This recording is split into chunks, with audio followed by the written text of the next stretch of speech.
मनोरंजन भारती हमारे साथ जुड़ गए हैं। मनोरंजन, आप ने उनके साथ लंबे वक्त तक काम किया, अलग अलग पड़ाव में काम किया। एनडीटीवी के साथ उनका एसोसिएशन आपने कैसे देखा और पत्रकार कैसे थे ये तो हमें रवीश ने बताया ही, लेकिन वो शख्स कैसे थे? उनको जो जायका इंडिया का करते हुए देखे और वो ये जाने कि पॉलिटिकल रिपोर्टिंग भी वो उससे उतनी ही सटीक करते हैं, वो किस तरीके से बैलेंस बनाते थे?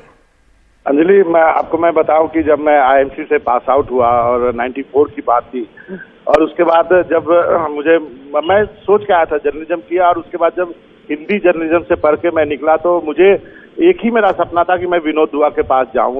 और एक ऐसा मौका आया कि उस वक्त एक आपका नाम की कंपनी बनी थी, वो एक प्रोग्राम बना रहे थे। बाद में मैंने विनोद दुआ को ज्वाइन किया और वो परख को ज्वाइन किया, और मैंने उनके साथ 96 तक एनडीटीवी ज्वाइन करने तक उनके साथ काम किया। वो 2 साल जो मेरे जिंदगी के बेहतरीन 2 साल थे। एक बच्चे की तरह मैं उनके पास गया, और एकाएक मुझे याद है कि उन्होंने मुझे एक टाटा पे स्टोरी करने के लिए दे दिया था। और टाटा पे जब मैं स्टोरी करके आया तो चूंकि वो परख जो है वो दूरदर्शन पे जाता था, उन्होंने बोला कि नहीं, ये प्रोग्राम तो जा नहीं सकता क्योंकि इसमें ढेर सारी ऐसी चीजें। विनोद दुआ ने कहा कि नहीं, ये प्रोग्राम जाएगा।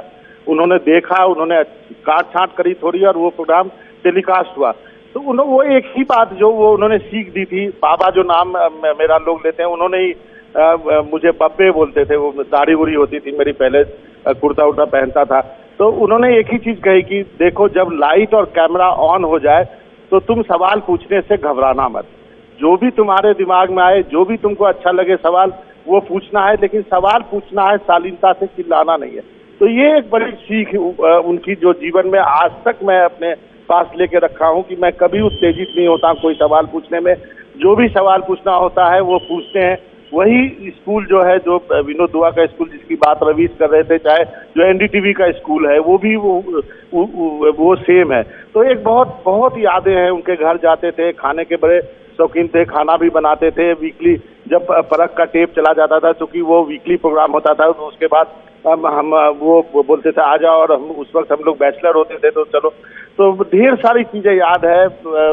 बच्चे भी उनके छोटे होते थे। तो बहुत आज दुख हो रहा है, मतलब इस बात को लेकर के। हालांकि लग रहा था कि शायद उनकी तबीयत ठीक नहीं है, लेकिन एक अपने आप में स्कूल थे, और उसी स्कूल से ग्रेजुएट होके मुझे खुशी हो रही है और बड़ा फक्र हो रहा है कि मैं विनोद दुआ साहब के साथ काम किया, और जो उन्होंने जो एक लेगेसी छोड़ी है, मैं उम्मीद करता हूं कि आगे उनको यदि ले जाऊं तो मैं अपने आप को बेहतर इंसान समझूं। बिल्कुल, और बहुत बड़ा आज धक्का लगा है पत्रकारिता को। ये बहुत दुख की बात है जो खबर ये आ रही है। विनोद दुआ हमारे लंबे वक्त तक कॉलीग रहे, एक मशहूर पत्रकार हैं, एक ऐसे पत्रकार जो आखिरी वक्त तक पत्रकारिता को खड़ा रखने के लिए अदालत तक में लड़ाई लड़ते रहे।